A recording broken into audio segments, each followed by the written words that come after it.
hace aproximadamente 2 meses me convertí en el primer mexicano y más joven concursante en ganar el Premio Global de Estudiante Emprendedor. Y desde ese momento hasta ahora, muchas cosas se han dicho sobre GIA Technologies, empresa en la que funjo como director general, nuestra lucha sobre el cáncer de mama y el potencial de nuestro producto EVA. Sin embargo, poco se ha mencionado de nuestros inicios, las adversidades que hemos enfrentado y el proceso que sobrellevamos para pasar de 0 a 1 y nuestros actuales esfuerzos para ir de 1 a N. Y para comprender todas estas cosas creo que es fundamental entender cuál es la motivación personal de cada una de las personas que compone GIA. Y en mi caso eso se remonta a antes de mi nacimiento. Con 38 años de edad mi mamá tenía el sueño de tener un hijo. Sin embargo, el tan esperado príncipe azul nunca llegó. Y mi mamá, decidida a consumar su sueño, decidió optar por un método de embarazo revolucionario y bastante peligroso, la inseminación artificial. Y para su sorpresa no fue un hijo, sino 2, mi hermana gemela y yo. Y a partir de este momento comienzan las dificultades. Con preeclampsia, pérdidas de sangre masivas y 2 bebés que estaban destinados a nacer 3 meses prematuros, los médicos le dieron a mi mamá 2 opciones: o abortar o morir. Sin hesitarlo, mi mamá optó por la muerte y se preparó para enfrentar la batalla. Gracias al cuerpo médico que la atendió y a su incomparable dedicación por vernos crecer, mi mamá vivió, mi hermana vivió y después de varios meses en incubadoras y cuidados intensivos era un hecho que yo viviría. Y así comienza mi historia hace casi 18 años. Y de esta anécdota se desprende mi motivador principal, el porqué de las cosas que hago. Puesto que el no vivir mi vida al máximo, el no llevar las cosas al límite de su potencial, es despreciar el sacrificio de vida que hizo mi mamá. Sin embargo, no siempre fui consciente de eso. Por ejemplo, fui un mal estudiante. Mi mamá asegura que ella hizo la primaria 2 veces, una por su cuenta y la otra conmigo. Y no es broma. Entonces, no fue hasta que internalicé esta historia, hace casi 7 años, que comencé a escalar de un estudiante malo a uno mediocre, de un estudiante malo a uno mediocre, a uno bueno y a uno de los mejores. De un aspirante a emprendedor a lo que ustedes conocen actualmente. Y la respuesta a preguntas como ¿qué me motiva? Y ¿qué es lo que alimenta mi ambición por atacar problemáticas de talla global? Se encuentra dentro de esa historia, por lo que les pido que la mantengan presente a lo largo del resto de la plática. Entonces, mi primer gran amor fue la ciencia, puesto que yo tengo moderada dislexia, entonces para mí las materias que involucraban grandes cargas de lectura eran casi imposibles. Por otro lado, la ciencia solo requería de mi imaginación y de mi perseverancia en la cuestión matemática. Yo quería, de hecho, ser un físico teórico, nunca un emprendedor. Mi objetivo era ser un investigador en busca de las respuestas a los misterios del universo. Incluso recuerdo pasar junto con mi mamá frente a un congreso de emprendimiento y reírme en mi ignorancia del concepto emprendedor, solo para un año después dar una plática sobre nuestro emprendimiento en ese mismo lugar. Lección 1, humildad, no sabes a dónde te va a llevar la vida. Entonces, la transición de querer ser un emprendedor, de querer ser un investigador a un emprendedor, se dio hace 5 años, cuando mi mamá tomó un examen mastográfico como parte de su chequeo médico rutinario.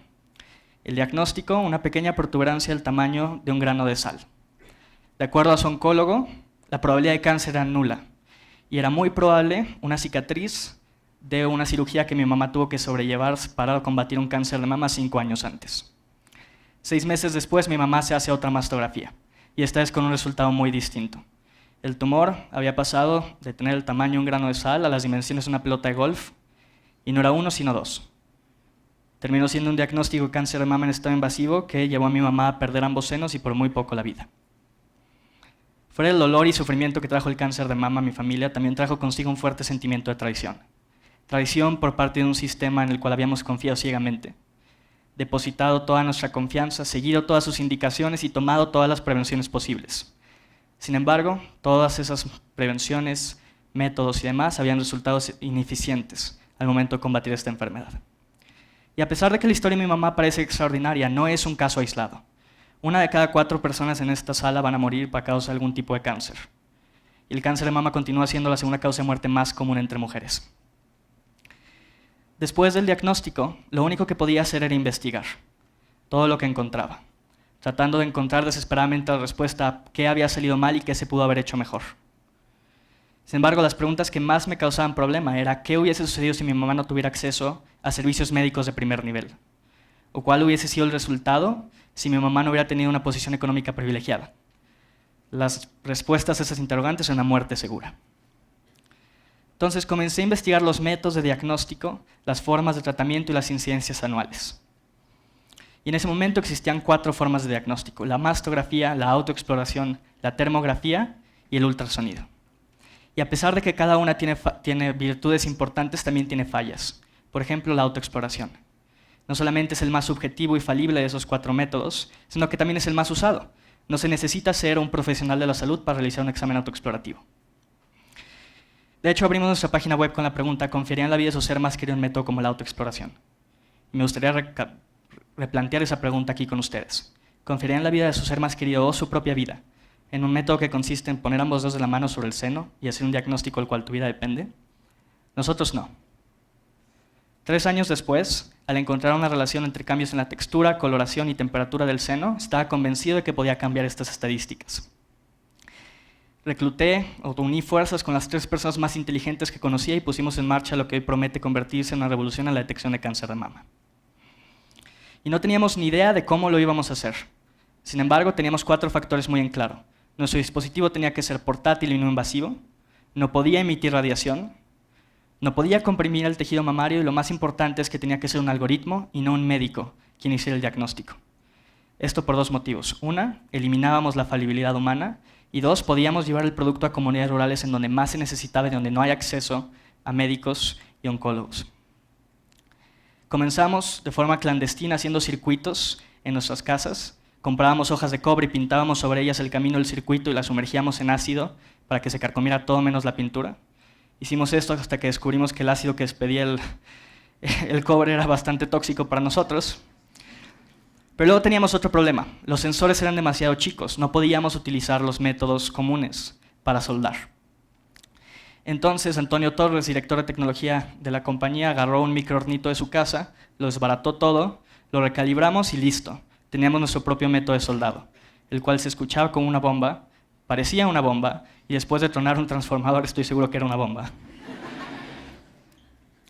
Y adversidades nos encontrábamos día a día, desde internas como el cómo vamos a hacer nuestra tecnología a externas.